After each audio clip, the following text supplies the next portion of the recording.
भी है, और जो उनके पास मनुस्मृति है, और उसी तरह हमारे पास उससे बड़ी किताब हमारे पास हिदाया है। हिदाया जी, आप हिदाया। क्या कर रहे हैं? अरे वकार साहब, हिदाया जो है मदरसे के निसाब में अहम किताब माना जा रहा है। मैंने इसीलिए कहा कि मनुस्मृति की हिंदुओं में वो हैसियत नहीं हासिल है जो हमारे यहाँ हिदाया को हासिल है। हिदाया कल नहीं आज भी निसाब में शामिल नहीं है, बल्कि भारत में जो फतवे दिए जाते हैं वो कुरान से नहीं दिए जाते। वो हिदाया का ये हवाला होता है उसमें, तो सारे फतवे ऑलमोस्ट जो है हिदाया से लेके दिए जाते हैं। तो हिदाया भारत के लिए, कानून के लिए, शरई कानून के लिए मेन सोर्स है वो। और उस किताब में जात पात ऊंच नीच का जिक्र है। अरे हिदाया में है? जी, हिदाया में है। नहीं, ये आप इल्जाम लगा रहे हैं, मुताला है आपका? देखिए, मैं इसको दो हवाले से कह रहा हूं और मैं इसका भेज भी दूंगा। एक तो मेरी बीवी एक्टिविस्ट भी है और आलिमा भी है। ठीक, और मादा एक्टिविस्ट भी है और आलिमा भी है। मटेरियल आपको वहां से मिल जाता है? मटेरियल मिलता नहीं, बल्कि हम लोग क्रॉस चेक कर लेते हैं। देश की सच्चाई, सच छुपने नहीं देंगे। गुलाम सरवर और आप देख रहे हैं देश की सच्चाई। लगातार मुल्क में एक माहौल बनाया जा रहा है। हालांकि इल्जाम तो ये लगाए जा रहे हैं कि नॉन मुस्लिम दलित जो है वो मनुवाद और ब्राह्मणवाद के खिलाफ उन्होंने मुहिम छेड़ रखा, लेकिन सच्चाई यह है कि मुसलमानों में भी एक बहुत बड़ा तबका है जो अपने हक और अधिकार की बात खुलकर करने लगा है।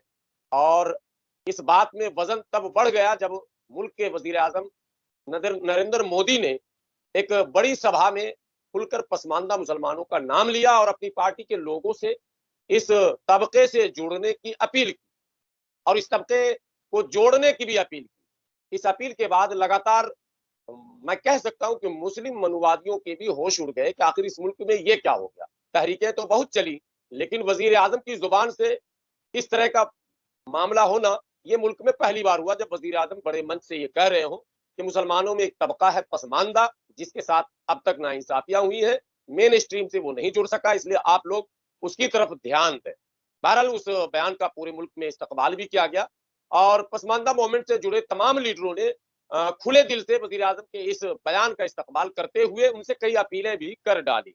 लेकिन इसी बीच कई मनुवादी सोच रखने वाले अखबार के रिपोर्टर हों या एडिटर हों या फिर यूट्यूब चैनल के मालिक हों, उनके सुर भी बदलते दिखे और आखिरकार दिल्ली के रामलीला मैदान में जमीयत उलमाए हिंद के बैनर तले एक इजलास होता और उस इजलास में जमीयत के सदर मौलाना अरशद मदनी कहते हैं कि मनु और आदम एक ही है और मैं तो बरसों से या सदियों से मनु के दर पर ही सर रखे हुआ। बहरहाल उसके बाद भी विवाद मुल्क में बढ़ा था, लेकिन यह मामला थम नहीं रहा, क्योंकि पसमानदा मूवमेंट से जुड़े जो लीडरान हैं वो अपने हक अधिकार की बात लगातार कर रहे हैं, सेमिनार कर रहे हैं, संगोष्ठी कर रहे हैं, वेबिनार कर रहे हैं, जगह जगह पर मीटिंगों का आयोजन हो रहा है और अपने हक अधिकार की बात लगातार कर रहे हैं। ऐसे में पिछले दिनों एक यूट्यूब चैनल है, उसने इस मूवमेंट से जुड़े एक तंजीम ऑल इंडिया यूनाइटेड मुस्लिम मोर्चा को और पसमानदा मूवमेंट के लिए सबसे ज्यादा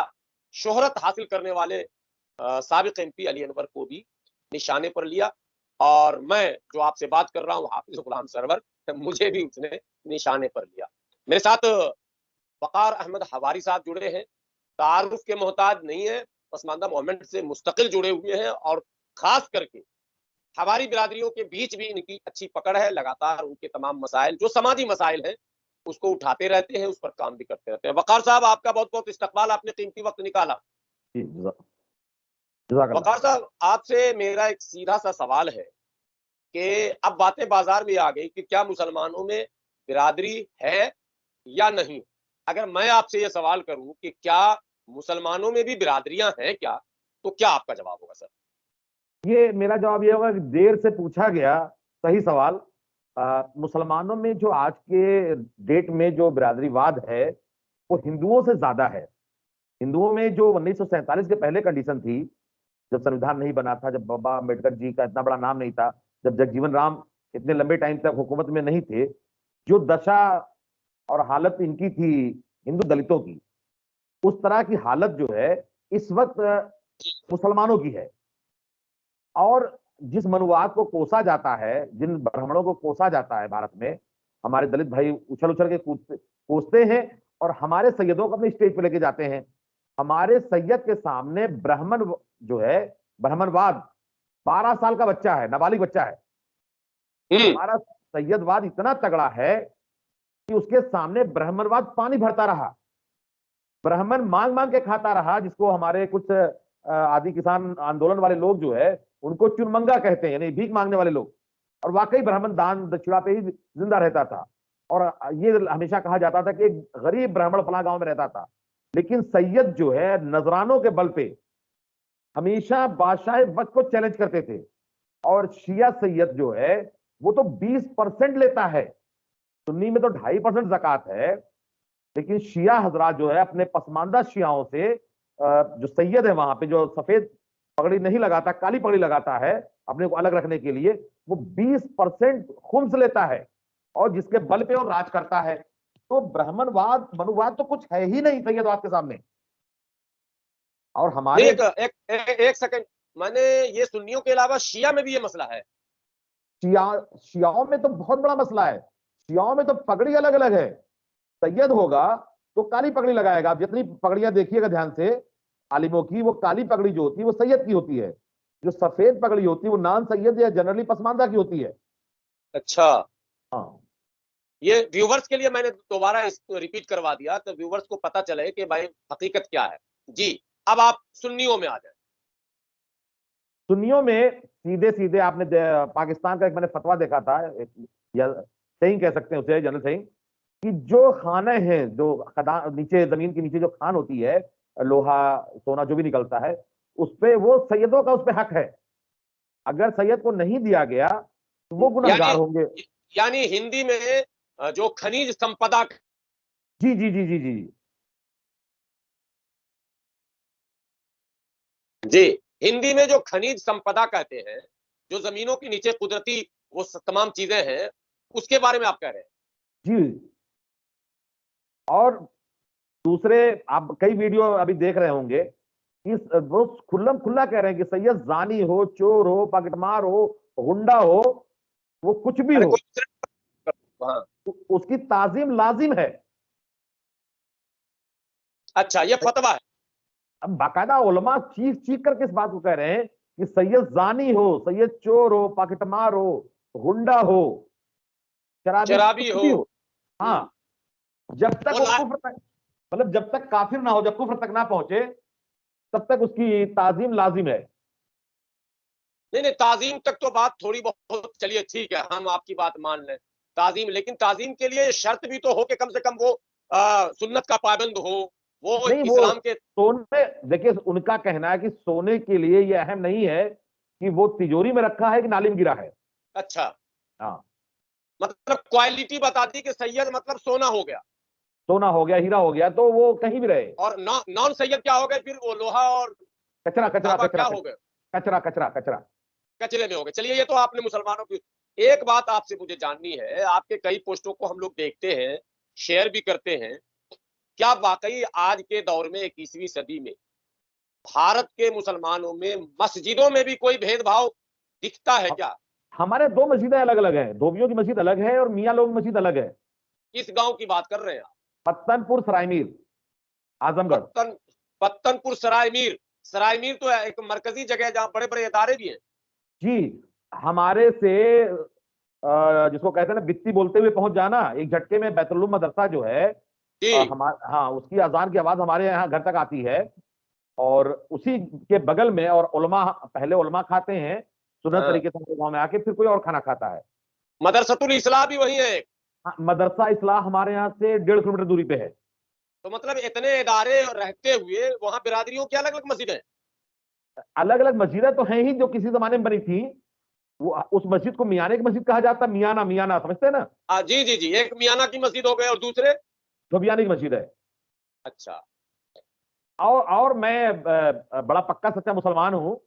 मैं मंदिर तो गया हूं, तो साथ घूमने गए, तो वो अंदर गए तो मैं बाहर बैठा हूं मंदिर पे। तौहीद परस्त तो अंदर नहीं जा सकता, लेकिन मैं उस मस्जिद में आज तक नहीं गया हूं कभी। मियाने की मस्जिद में? हाँ। क्या इजाजत नहीं है जाने की? ऐसी कोई, हमारे जमाने में ऐसी कोई दिक्कत नहीं थी, लेकिन वो जो सदियों से एक माइंडसेट बना हुआ है कि वो मियाँ की मस्जिद है और ये धोबी की मस्जिद है, हम उसमें नहीं जा सकते, वो हमारी मस्जिद में नहीं जा सकते। मतलब दोनों का एक है। अच्छा, मसलक में वहां इख्तलाफ नहीं है? मसलक में कोई इख्तलाफ नहीं, मसलक एकदम एक है। वहां मामला सिर्फ खालिस बिरादरी का है। खालिद बिरादरी का, जी। वकार साहब, आप बहुत घूमते भी हैं, सफर पे रहते हैं, कई जगह आपका जाना आना होता है। क्या ये तो आपने अपने गांव की बात बता दी, इसके अलावा आपकी नजर में बिरादरी के नाम पर कब्रिस्तान या मस्जिद का अलग होना कहीं आपके नहीं, सामने आया क्या? नहीं, कब्रिस्तान को तो माना ही नहीं जाता। कब्रिस्तान तो छोटी बिरादरियों की अलग अलग है ही, पूरे पूरे मुल्क में है। शहरों में जो बड़ी कब्रिस्तानें होती हैं उनमें हड़ावर, हम लोग तरफ बोलते हैं कि इलाके तय होते हैं कि ये धोबियों का इलाका है, ये नाउओं का इलाका है। लखनऊ शहर में कभी आप शहीद पथ से गुजरे तो वहां सलमानी कदीमी कब्रिस्तान दिख जाएगी अलग से। अच्छा, जी। वो मेरी निगाह पड़ चुकी, याद आ गया, याद आ गया, याद आ गया, सलमानी कदीमी कब्रिस्तान, वो तस्वीर भी मेरे पास है। बहुत अच्छा याद दिलाया आपने, ठीक है। तो इसका मतलब है कि बिरादरियों के कब्रिस्तान भी अलग अलग होते हैं। एक अहम सवाल और करूंगा, चूंकि हम लोग मुसलमान हैं, तो हम लोगों को ये जानना जरूरी है। और जो लोग सोशल मीडिया के जरिए एक दूसरे की बात को सुनते हैं, तो कभी कभी बहुत सीरियसली लेते हैं, इसलिए हमें भी संजीदगी से इस बात को रखने की जरूरत है, अल्लाह रसूल को हाजिर नाजिर जानकर, कि क्या वाकई अगर लव मैरिज भी छोटी बिरादरियों और सो कॉल्ड अशराफ के बच्चों बच्चियों के दरमियान हो जाए, तो क्या यह मसला आसानी से निमटता है या इसमें भी तनाजात का खदशा होता है? देखिए, ज्यादातर जगहों पे या तो अपनी बेटी को मार देते हैं या लड़के को मार देते हैं। आपके नॉलेज में ऐसा कोई केस है, केस बहुत से आए गए हैं। जैसे होता है ना कि थोड़ा इज्जत का मामला होता है, करीबी लोग रहते हैं, उसे पब्लिकली नहीं कहा जाता। लेकिन जितनी हिंदू मुसलमान के बीच में शादियां हो रही हैं पहले से हाँ पहले हाँ से हाँ, यस यस यस, ठीक ठीक। उतनी भी अशराफ और पसमानदा के बीच में शहरों में भी नहीं होती, देहात में तो कोई सोच भी नहीं सकता। तो ये जो मजलिसों में, मस्जिदों में और जलसों में हमारे उलमा तकरीर करके कहते हैं कि इस्लाम में कोई बिरादरी नहीं है, मुसलमान में कोई जातिवाद नहीं है, तो क्या ये तमाम जलसों में और तमाम स्टेजों पर सफेद झूठ बोला जा रहा है क्या? तकैया इसको बोलते हैं, तकैया। क्या चीज? तकैया कहते हैं इसको, तकैया, कि झूठ मतलब लंबे वक्त तक लगातार झूठ के सहारे जिंदा रहो। मतलब आप मानते हैं कि मुस्तकिल झूठ बोला जा रहा है, झूठ पर हाँ झूठ? हाँ हाँ हाँ, वो उन्हें गुनाह का भी डर नहीं लगता है। उन्हें पता है कि अल्लाह ताला डायरेक्ट किसी को अजाब डालता नहीं इतने से सबको, और उम्मत मोहम्मदिया पे इज्तिमाई अजाब आएगा नहीं, इसलिए वो बड़े आराम से झूठ बोलते हैं। और आप समझे कि मुफ्ती कफैतुल्लाह साहब हो गए या रहमतुल्लाह तेली जो तबलीग जमात वाले हो गए, ये कई बार ऐसा व्यवहार करते हैं जो हिंदू भी हमारे साथ नहीं करता है। नहीं, आपने फिर नई बहस छेड़ दी। मुफ्ती किफायतुल्लाह रहमतुल्लाह अलैह ने जितनी किताबें लिखी, जो फतवा में जो खिदमात उनके हैं, आपको लगता है कि उनके साथ भी इन लोगों ने भेदभाव किया? देखिए, मैं एक एक बात कहता हूँ, खास उसको बर्रे सगीर के उसमें, बर्रे सगीर में, और उसको पूरी दुनिया पे भी आप ले सकते हैं, कि मुसलमानों में सेकुलरिज्म बड़ा जबरदस्त है। मुसलमानों में सेकुलरिज्म बड़ा जबरदस्त है, जिसके बारे में यह कहा जाता है कि मुसलमान कम्युनल होता है, सेकुलर नहीं होता है। और मैं ये मानता हूं कि मुसलमान बहुत बड़ा सेकुलर है। इसके इलाके में मैंने देखा है कि हिंदू बहुत महफूज रहते हैं, दंगों को छोड़ के, मतलब विशेष परिस्थितियों की बात नहीं कर रहा हूं।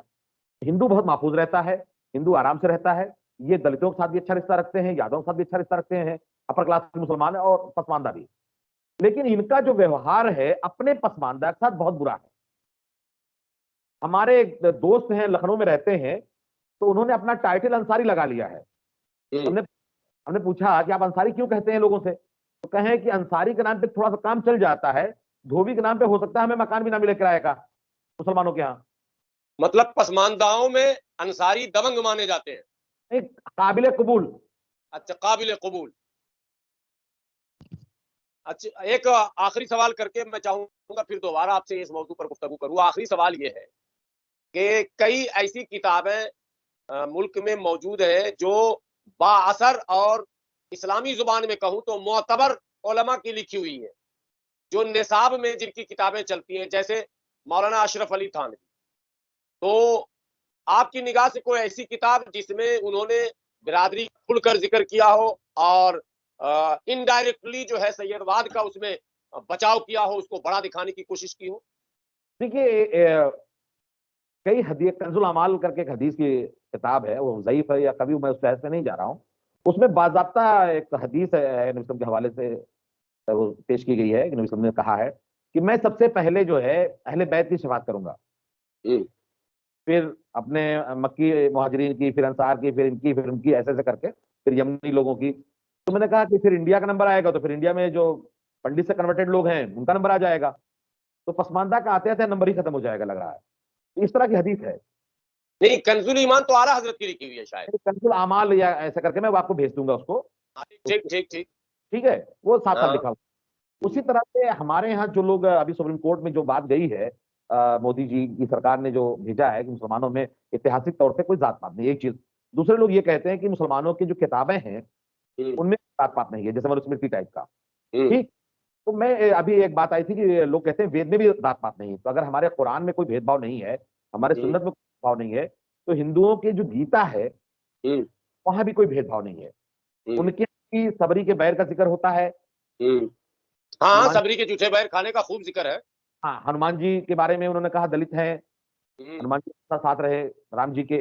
तो जिस तरह की कहानियां सुना करके हम अपनी एकता की वो बात करते हैं, सोशल जस्टिस की, मसावत की बात करते हैं, उस तरह की कहानियां हिंदू के पास भी हैं। और जो उनके पास मनुस्मृति है, और उसी तरह से हमारे पास उससे बड़ी किताब हमारे पास हिदाया है। हिदाया जी, हिदाया। अरे वकार साहब, हिदाया जो है मदरसे के निसाब में अहम किताब माना जा रहा है। मैंने इसीलिए कहा कि मनुस्मृति की हिंदुओं में वो हैसियत नहीं हासिल है जो हमारे यहाँ हिदाया को हासिल है। हिदाया कल नहीं आज भी निसाब में शामिल नहीं है, बल्कि भारत में जो फतवे दिए जाते हैं वो कुरान से नहीं दिए जाते। वो हिदाया का ये हवाला होता उसमें, तो सारे फतवे ऑलमोस्ट जो है हिदाया से लेके दिए जाते हैं। तो हिदाया भारत के लिए, कानून के लिए, शरई कानून के लिए मेन सोर्स है वो। और उस किताब में जात पात ऊंच नीच का जिक्र है। अरे हिदाया में है? जी, हिदाया में है। नहीं, ये आप इल्जाम लगा रहे हैं या मुताला है आपका? देखिए, मैं इसको दो हवाले से कह रहा हूं और मैं इसका भेज भी दूंगा। एक तो मेरी बीवी एक्टिविस्ट भी है और आलिमा भी है। ठीक। पसमानदा एक्टिविस्ट भी है और आलिमा भी है। मटेरियल आपको वहां से मिल जाता है? मटेरियल मिलता नहीं, बल्कि हम लोग क्रॉस चेक। अच्छा आप लोग नजर बनाए हुए हैं, इसका मतलब दोनों आदमी। जी जी। तो जैसे अलीनवर साहब ने अपने हिदाया जिक्र किया था, हिदाया में ये सारी जात पात है, उसमें दनी जैसा लफ्ज इस्तेमाल किया गया है। अच्छा, तो मसावात की जंग में उन्होंने हिदाया का जिक्र किया है? जी, हिदाया का जिक्र किया उन्होंने कि ये हमारा जो जात पात, और उन्होंने ये लिखा, बाज़ाब्ता लिखा है कि वो भारत में छपी हुई किताब नहीं है। वो अच्छा। पहली बार वो बेरूत में छपी थी। उसके राइटर इस्माइल मुर्गेनानी साहब हैं, जिनका भारत से कोई ताल्लुक नहीं है। अच्छा, चलिए, एक तो हिदाया हो गया, ठीक है। मैं चाहूंगा कि इसको मटेरियल को आप हम तक पहुंचाएं ताकि आवाम के दरमियान इसको बड़े प्लेटफॉर्म से रखा भी जाए। एक तो ये हो गया। दूसरी किताब, इसने अपने मदरसे में इसने सवाल भी किया था कि उसमें एक वाकया था कि किसी छोटी बिरादरी, जो उनकी अरबी जबान में जो लफ्ज इस्तेमाल किया धनी, कि अगर छोटी बिरादरी के लड़के की शादी किसी बड़ी बिरादरी के लड़की से हो जाए तो ऐसा है कि गोया कोई मजनून हो, पागल हो, और उसको लोग पत्थर मारते हो, उससे शादी हो गई हो। ये हिदाया में है? ये हिदाया में है। और जो अशराफ, अजलाफ, अरजाल पे सज्जाद नुमानी साहब या मिल्लत टाइम के मौलाना साहब कह रहे हैं, ये हमारे आम अल्फाज है। इसको सच्चर कमेटी ने भी कोट किया है और किसी ने एतराज नहीं किया कि हमारे यहाँ नहीं, ये तो अब मशहूर हो गया है, ये तारुफ का मोहताज नहीं रहा, ये तीनों लफ्ज तारुफ मोहताज नहीं है। तो ये इसको पहली बात तो हिदाया ने इसको किया। उसमें बहुत सी किताबों से लिखी, कदूरी, शरह कदूरी, मुख्तार, दुर्रे मुख्तार, इस तरह की फिका की जितनी किताबें हैं सब जात पात ऊंच नीच भेदभाव से भरी हुई हैं। और देवबंदी और बरेलवी आलिम जो उनके हनफी मसलक से हैं, जो इस हिदाया किताब से पढ़ के आते हैं, हमारे एक बड़े मुफ्ती हैं, 24 नंबर आपने सुना होगा, 24 नंबर जो कहे जाते हैं, 24 देवबंदियों को लोग 24 नंबर कहते हैं। तो जिस मदरसे का टेलीफोन नंबर 24 है मुबारकपुर में, उसके लोग 24 नंबर कहते हैं। अहयाउल उलूम, उसके जो मुफ्ती नाजिम आला हैं, एक बार उन्होंने हमसे, मुफ्ती यासिर आजमी साहब, उन्होंने कहा कि आप क्यों कोसते हैं अशरफ अली थानवी को? अशरफ अली थानवी ने फातिया पे लिखा है कि उन्होंने कहां से लिया है, उन्होंने सिर्फ नकल किया है, असल तो हिदाया में है जो